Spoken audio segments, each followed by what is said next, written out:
On September 6th, Cincinnati joined the list of cities with mass shootings. A man walked into the Fifth Third Center and killed 3 people.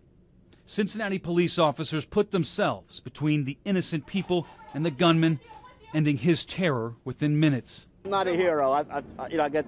We signed up for this duty, and we knew that anything could happen anytime. And they were honored weeks later at the very place where it happened.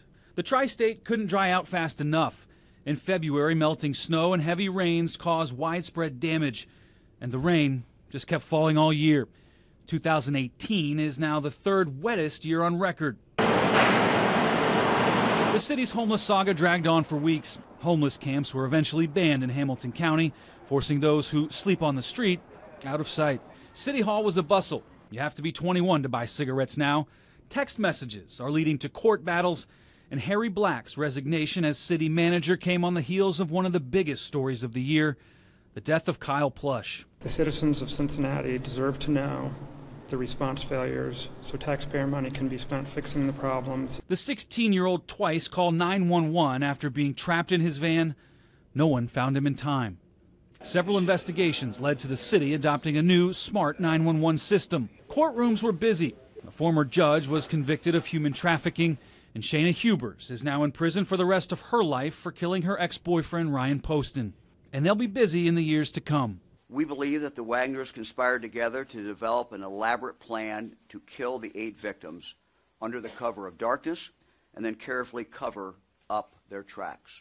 After more than 2 years, there were arrests in Ohio's worst ever mass murder.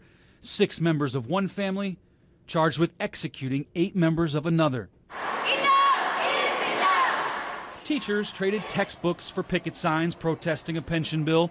Kentucky Supreme Court eventually found the pension law unconstitutional. And then Chris Mack said, "See you later" to X and headed down 71 to Louisville. Reds manager Brian Price got booted after the worst start in Reds history. And on the last day of 2018, Marvin Lewis and the Bengals parted ways. But while some teams struggled, FC Cincinnati flourished. Another USL attendance record and an unbeaten streak record too.